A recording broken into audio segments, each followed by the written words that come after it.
Diplomatie, c'est cette émission qui a pour but de valoriser les ambassades et les communautés étrangères résidant au Gabon. Bonsoir, auditeurs, auditrices de Radio Gabon, bienvenue sur votre programme. Aujourd'hui, nous allons recevoir M. Kourouma Ahmed Tidjad. Lui, il est président de la communauté Guinée-Conakry résidant au Gabon. Il va nous parler de lui, il va nous parler de cette belle communauté qui réside au Gabon. Déjà, bonsoir, Monsieur le Président. Bonsoir, monsieur. Bienvenue sur Diplomatie. Merci. Déjà, on va présenter un peu qui est le président de l'association des Guinéens résidant au Gabon. Mon nom est Ahmed Tidjad Kourouma. Je suis de nationalité guinéenne. Je suis le président de la communauté guinéenne au Gabon, élu le 18 novembre 2018. Mais auparavant, je réside au Gabon depuis une trentaine d'années parce que j'étais professeur contractuel au sein du ministère de l'Éducation nationale. Donc, dans ce sens, j'ai servi au lycée d'État d'Oyem comme professeur de mathématiques, au lycée d'État de Ndende, au lycée Zéaon à partir de 1994. Et j'ai terminé au lycée d'État où j'ai pris ma retraite il y a quelques années. D'accord. Vous avez un peu le parcours de notre invité. Déjà, on va refaire un peu l'histoire. En quelle année sont venus les premiers Guinéens au Gabon? Disons que la Guinée et le Gabon ont des relations historiques qui remontent au temps de la colonisation. Et je peux dire que le plus grand résistant à la pénétration coloniale en Afrique de l'Ouest fut l'Almami Samori Touré. Donc, au cours d'une bonne dizaine d'années de lutte contre la pénétration coloniale, il fut finalement vaincu, arrêté et déporté au Gabon. Ouais.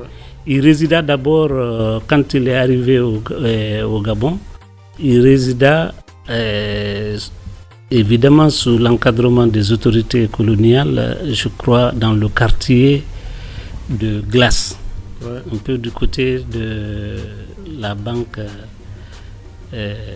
BGFI Bank. BGFI, voilà. Ouais. Avant d'être déporté à Ndiolé, sur une île de Logoué à Ndiolé. Ouais. Et il avait été arrêté en 1898 et finalement il a rendu l'âme en 1900. Et 2 ans. 2 ans, oui. Il a fait 2 ans. Oui. Donc il était venu avec une partie de sa famille, une partie après sa mort, une partie est retournée en Guinée, mais une partie est restée au Gabon. Donc il a des descendants au Gabon ici qui sont des Gabonais et qui résident au Gabon, qui travaillent. Bref. D'accord, et qui font avancer un peu le pays. C'est ça l'union, c'est ça l'unité africaine. Déjà on a un peu d'histoire de ce beau pays qui est la Guinée-Conakry. On va peut-être revenir aussi sur la date de la création de la communauté. En quelle année vous avez décidé de créer cette communauté résidant au Gabon? Bon, disons que par la suite, au lendemain des indépendances, il y a eu les premiers Guinéens qui ont immigré au Gabon furent des intellectuels, notamment beaucoup de médecins qui étaient venus depuis la France ici et qui ont vraiment servi ici. Et il y avait aussi des enseignants dans le cadre de l'éducation. Et c'est par la suite que les commerçants, quand il y a eu beaucoup plus d'ouverture, les commerçants ont commencé à arriver. Donc aujourd'hui, je peux dire que la communauté guinéenne a une diversité socio-professionnelle très grande. Donc on peut parler de cadres, d'intellectuels, de commerçants, des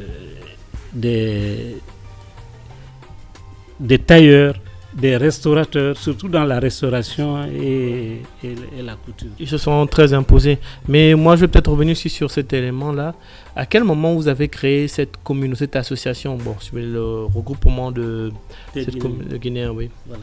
Donc, cette association, au fil des années, comme les gens d'abord se retrouvent suivant le critère d'origine préfectorale. Il y a eu des associations préfectorales. Et au fil du temps, donc avec l'implantation d'une ambassade au Gabon, je crois que ça remonte au début des années 80. Ouais. Donc on a créé finalement une association qui regroupe tous les Guinéens résidant au Gabon, qu'on avait dénommée à l'époque AGG, Association des Guinéens au Gabon. Ouais. Ouais. Et aujourd'hui, ça garde toujours la même dénomination, AGG. Bon, ça a gardé la même dénomination, mais très souvent on dit que la communauté guinéenne, donc le bureau de la communauté guinéenne.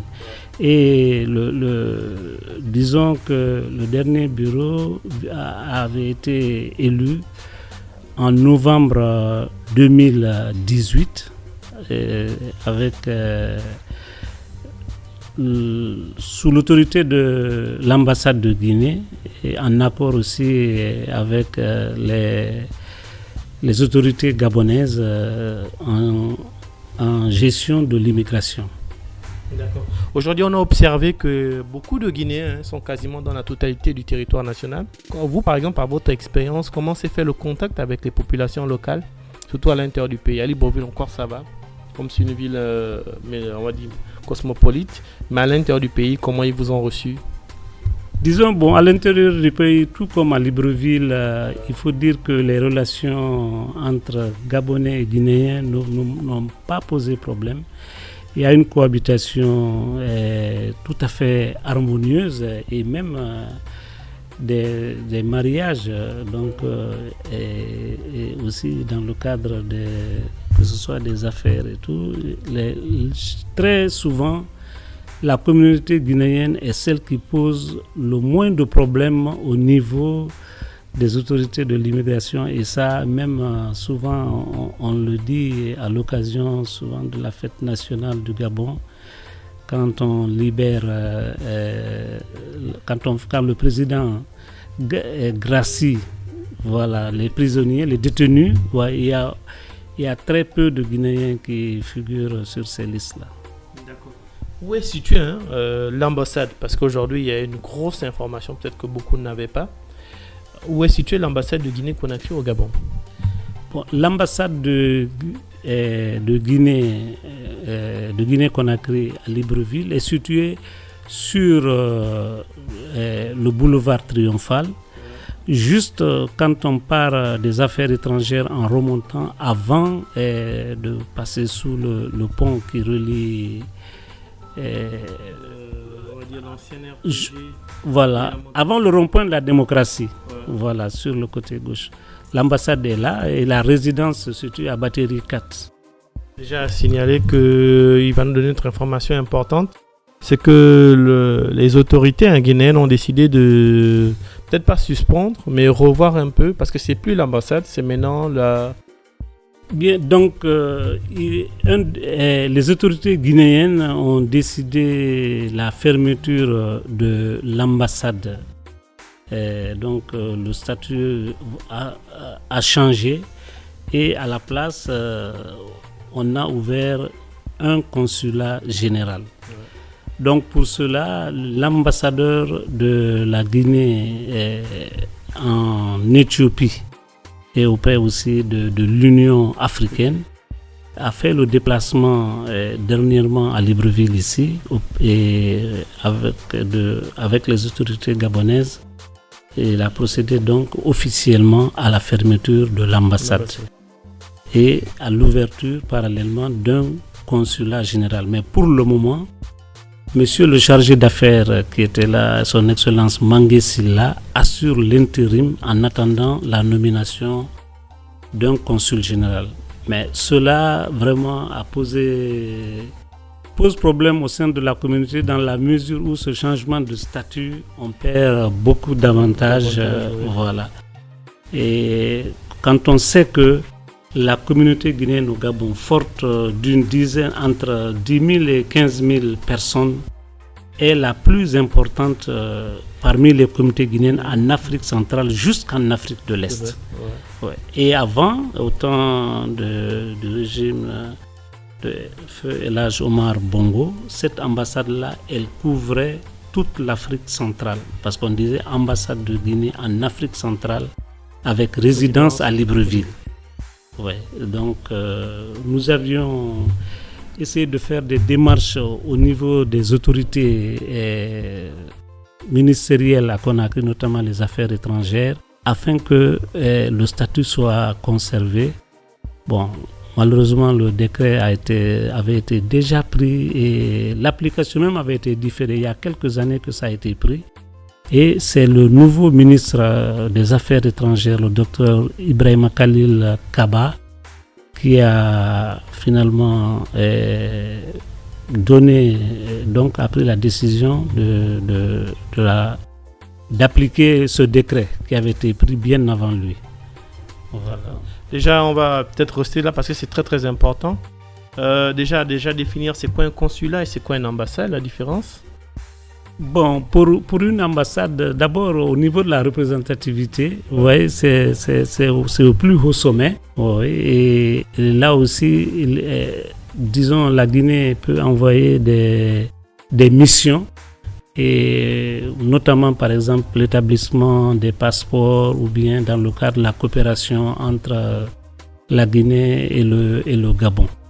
Oui, alors que dans le cadre d'un consulat général, quand même c'est une représentation à un niveau inférieur, et là aussi même du côté des autorités guinéennes, peut-être que toutes les missions ne peuvent pas vraiment aboutir ici au niveau du consulat. Et ça aussi, quand on voit vraiment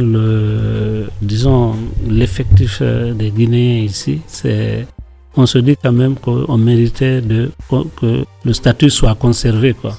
Ouais. D'accord, je pense que c'est l'occasion qui est donnée d'attirer un peu l'attention aux autorités guinéennes qui nous écoutent, et on espère qu'ils pourront réagir à la longue. En tout cas, on le souhaite vraiment ardemment et on va s'y mettre. Mais quand même, il faut noter que son Excellence M.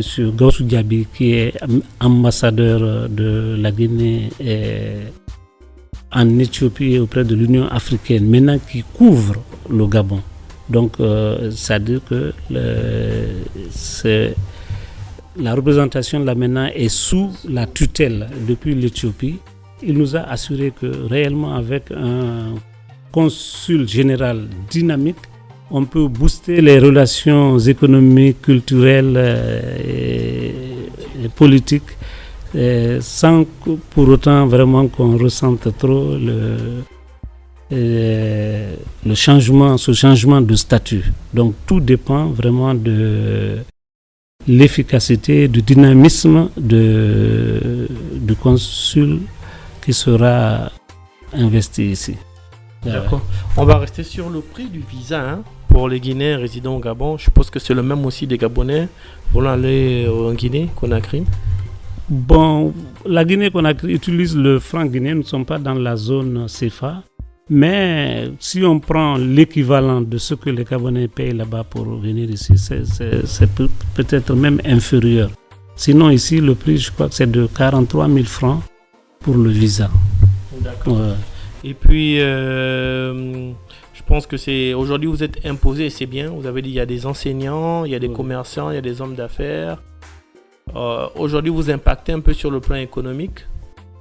Ça va? Vous êtes à l'aise au Gabon? Bon, vraiment, nous sommes dans l'ensemble, on est à l'aise. Mais quand on voit, compte tenu vraiment de la conjoncture qui prévaut avec cette Covid-19, il y a eu un impact quand même où beaucoup de compatriotes se retrouvent vraiment dans des difficultés et vraiment qui n'ont pas de couverture sociale. Et c'est pourquoi il faut noter que en ce moment, il y a beaucoup, avec la solidarité des différentes communautés, ils cherchent à retourner en Guinée. Parce que les conditions vraiment de vie sont devenues très très difficiles. Ouais. Et justement, comment ça se passe pour un jeune Guinéen qui n'arrive plus à s'en sortir ici? et il se trouve qu'il n'a peut-être pas de papier. Comment ça se passe? Bon, s'il n'a pas de papier, bon, l'ambassade, bon, souvent aussi parce que certains arrivent, ils immigrent de façon sans observer vraiment les lois, et donc c'est de l'immigration clandestine. Donc souvent c'est par solidarité, les parents peuvent les accueillir le temps de leur trouver eux-mêmes ils trouvent une petite activité, même si c'est faire le debout, comme on dit communément au marché Mombouette, en attendant de se frayer un chemin, quoi. Voilà. Mais sinon, à côté, il y a de jeunes Guinéens, des opérateurs économiques très dynamiques et réellement qui, dans le monde des affaires, font vraiment de leur mieux pour se démarquer, pour vraiment émerger, quoi. Et ça aussi, ils viennent aussi, oui, en aide dans le cadre toujours communautaire aux Guinéens en difficulté, et parce qu'on en rencontre beaucoup, soit qu'ils sont en infraction par rapport aux lois et ils se retrouvent en prison, ou bien au niveau, sont détenus certains au niveau des commissariats et tout, mais la communauté reste mobilisée de concert avec l'ambassade pour essayer de leur apporter une certaine aide et un encadrement. Bon, un exemple, aujourd'hui même, il y a 4 jeunes Guinéens qui vont être rapatriés de Libreville sur Conakry, parce qu'ils étaient en infraction avec les lois de l'immigration à l'intérieur du pays. Et il faut aussi saluer vraiment la diligence des autorités gabonaises, parce que nous qui sommes en contact avec elles dans le cadre de la gestion de nos compatriotes, soit au niveau de la DCI, la direction du contrôle de l'immigration, où vraiment ils vivent dans des conditions tout à fait normales, et ils sont dans des locaux propres et très hygiéniques, et à la charge même des autorités gabonaises, même pour ce retour-là. Auparavant, souvent, on les amenait jusqu'au Nigeria ou bien au Bénin, et là, c'était à eux de se débrouiller. Mais maintenant, on voit que sur des vols réguliers, on les rapatrie jusqu'à la capitale de leur pays d'origine. Mais ça, c'est en général concernant les immigrés qui sont en infraction par rapport aux lois de l'immigration. Ça aussi, il faut vraiment féliciter les autorités gabonaises pour cette grande avancée dans le cadre des libertés civiles et des droits et libertés civiles. D'accord. On va aussi revenir sur un point très très important. On va parler de l'Union africaine. En tant que président de l'association de la Guinée-Conakry, résident au Gabon, votre avis aujourd'hui sur l'Union africaine? Sur l'Union africaine, il faut dire que la Guinée a été toujours un pays avant-gardiste dans le cadre du panafricanisme. Sous le premier régime, il est reconnu que la Guinée avait apporté une aide vraiment massive, une aide très importante à tous les mouvements de libération, que ce soit du côté du PAIGC ou bien l'actuel Angola, etc. Et même des militaires guinéens ont participé à la libération de certains de ces pays, que ce soit en Guinée-Bissau, pour le cadre de l'Angola ou ailleurs. Et maintenant, dans le cadre de la communauté internationale des relations sur les tribunes internationales, la Guinée a toujours été à l'avant-garde vraiment pour que l'Afrique se mobilise, l'Afrique se prenne en charge et essaye vraiment de se libérer de cette emprise, de cette emprise même disons, occidentale du monde des affaires qui réellement ne voient que leurs intérêts au mépris des intérêts vraiment des populations. Et elle participe au Mali, par exemple, il y a un contingent guinéen dans le cadre de la MINUSMA et tout, au Libéria et en Sierra Leone, les militaires guinéens aussi étaient là au moment de la grave crise qui a secoué tous ces pays. D'accord. Bon, avant, on est quasiment bientôt arrivé au terme de notre émission. On va faire un peu d'histoire parce que c'est important. C'est pas mauvais, hein. On va te donner un peu la situation géographique de la Guinée-Conakry, le nombre de populations que compte ce pays, le nombre de provinces. Bon, la Guinée-Conakry est située tout à fait à l'ouest dans l'ouest africain. Elle fait frontière avec plusieurs pays, le Sénégal, la Guinée-Bissau, la Sierra Leone, le Libéria, le Mali et la Côte d'Ivoire. Oui. Et la population est de l'ordre de 12 à 14 millions d'habitants. Mais quand on prend les Guinéens établis à l'extérieur, ils sont peut-être environ 4 millions, hein, parce que rien qu'au Sénégal, il y a plus de 2 millions de Guinéens qui résident au Sénégal.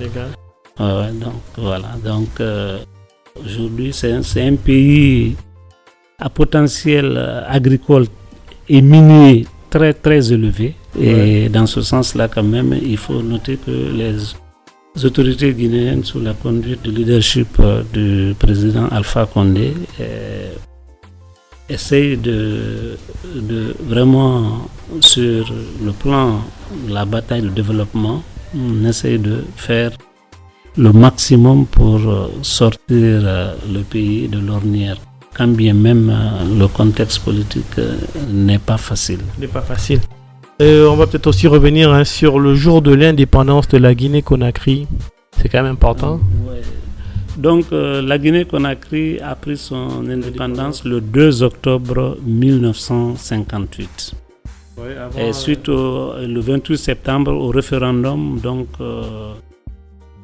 c'était pratiquement le seul pays qui, au référendum organisé par le général de Gaulle de la Ve République, avait voté non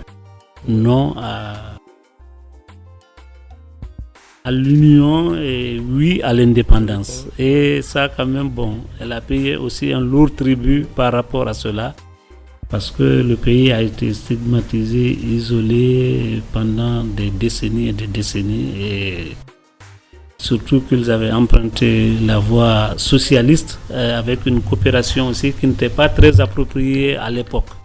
Ça, l'histoire retiendra quand même que c'est vraiment un pays qui a toujours été marqué par une forte volonté panafricaniste, d'indépendance, et cela caractérise aujourd'hui les Guinéens en général. D'accord. On va peut-être aussi un mot avant de se conclure par rapport à la jeunesse africaine, la jeunesse guinéenne résidant au Gabon. En tant que président, un conseil, un avis? Donc par rapport à la jeunesse, aux jeunes Guinéens résidant au Gabon, jeunesse africaine, donc nous leur disons toujours de réellement prendre conscience que leur émancipation, leur développement revient à eux de se battre pour qu'ils puissent non seulement assurer leur avenir, leur destin, et aussi qu'ils le fassent dans le cadre vraiment des intérêts du pays, chacun donc du côté de son pays, pour gagner cette bataille de développement et pour que vraiment la misère et les manques de liberté soient complètement complètement dépassés pour une ère nouvelle. D'accord. Oui, nous avons reçu M. Kourouma Ahmed Tidjane. Hein. Il va nous dire au revoir, vos propos de fin. Bon, donc le mot de la fin, c'est d'abord remercier les autorités gabonaises au plus haut niveau pour toutes les facilités et apporter dans le cadre vraiment des activités de nos compatriotes au Gabon, et aussi inviter aussi les Guinéens à respecter les lois gabonaises et œuvrer en sorte que la coopération entre le Gabon et la Guinée soit au top.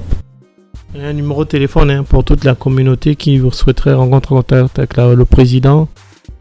Donc, en tant que président de la communauté guinéenne, moi-même et le bureau, nous sommes disponibles pour apporter notre contribution aux problèmes et difficultés que rencontrent les compatriotes. Mon numéro, on peut me joindre à tout moment, à toute heure de la nuit et du jour. C'est le 077 51 38 11 et c'est mon numéro WhatsApp aussi. D'accord. Merci. Nous avons reçu M. Kourouma Ahmed Tidjane. Hein. Il est président de la communauté Guinée-Conakry résident au Gabon. Il nous a présenté un peu cette belle communauté. Il nous a parlé de lui aussi. J'espère que vous avez été édifiés. Hein. C'est Diplomatie, cette émission qui a pour but de valoriser les ambassades et les communautés étrangères résidant au Gabon. On se donne rendez-vous à la semaine prochaine. Ciao, bye bye.